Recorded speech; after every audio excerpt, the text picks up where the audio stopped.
jobs. We'll start it off right now with the Dallas Cowboys.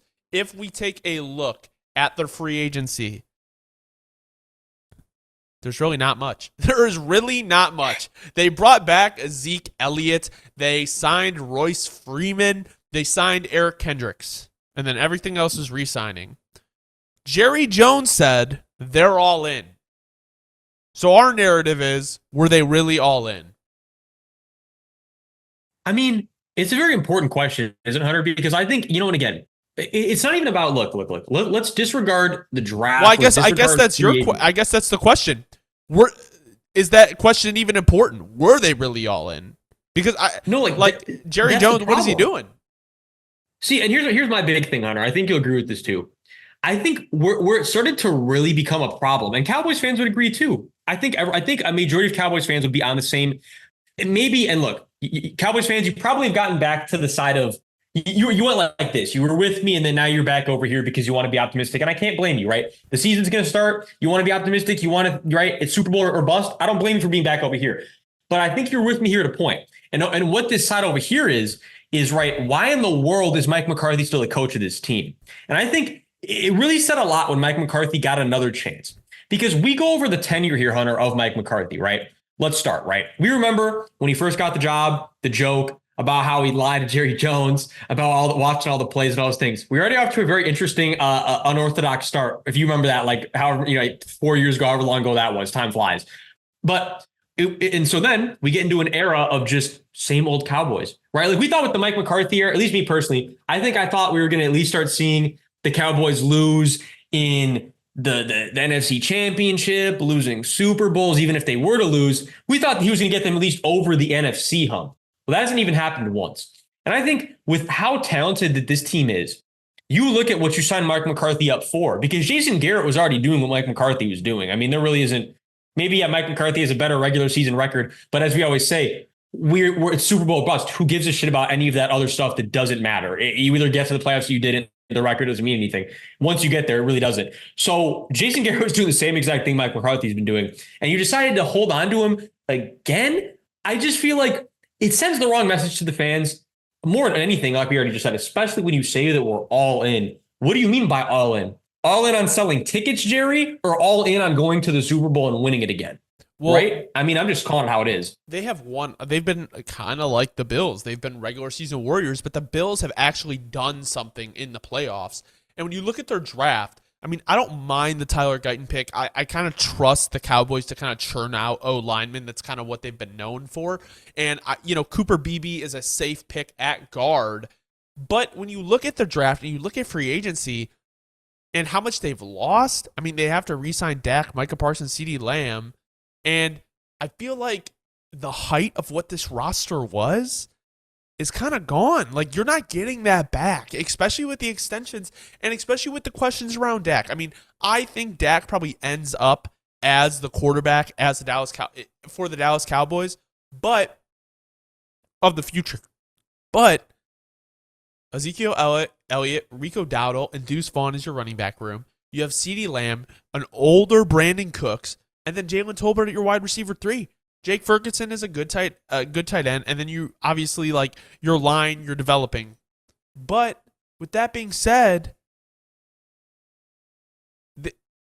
they're not going farther than they were last year. They're not better than they were last year, and in my opinion, your time is running out. Dan Quinn made that defense what it was.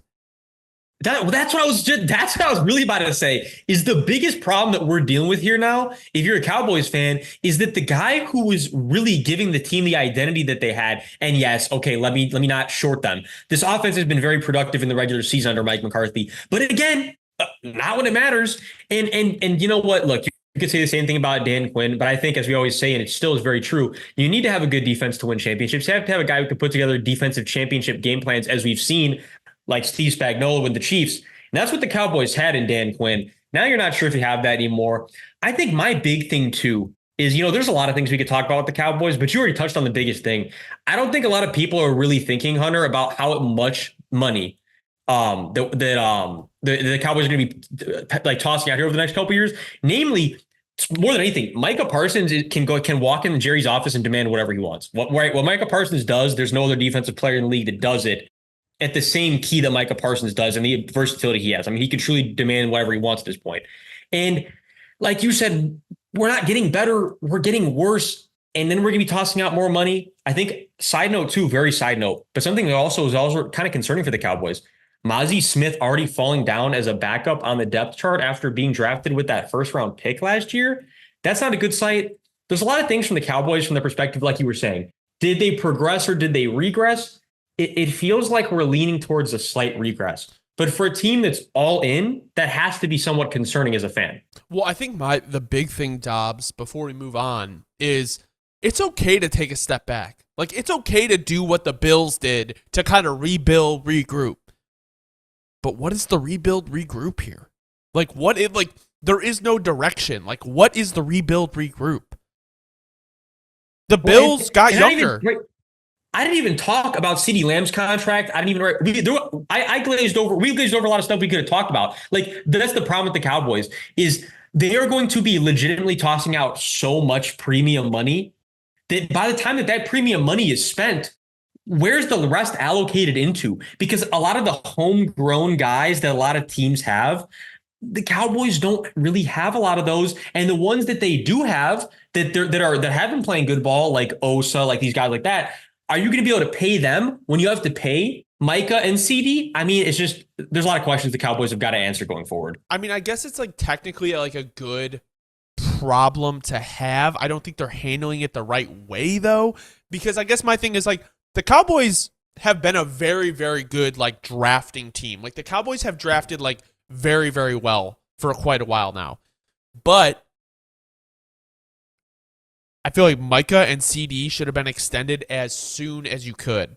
You know what I'm saying? Like the minute they are able for an extension, you do that because CD is going to be the second highest paid wide receiver in football. Like he is. Justin Jefferson, right? Like he statistically was one of the best receivers in the league last year. So he's not going to get Justin Jefferson money, but I mean, he should be the second highest paid. But that's what's scary though, is he probably, right, no agent, I don't believe, or no team is going to be able to justify that Justin Jefferson money. But 1 or 2 M's off of that Justin Jefferson money, I think you could walk in there and request. And that's what's scary about the Cowboys being the Cowboys is you got to pay that money, because if not, you just develop them to send him to somebody else. And there's no point in that. And you spent that first round pick, you got to pay him. And right, he's one of your assets. But you put yourself in a position now, like you're saying, Hunter, where you're going to be paying him you're basically going to be paying him Justin Jefferson money when you could have avoided it. And that's a ownership, that's a management blunder. Same with Micah Parsons. You're spot on.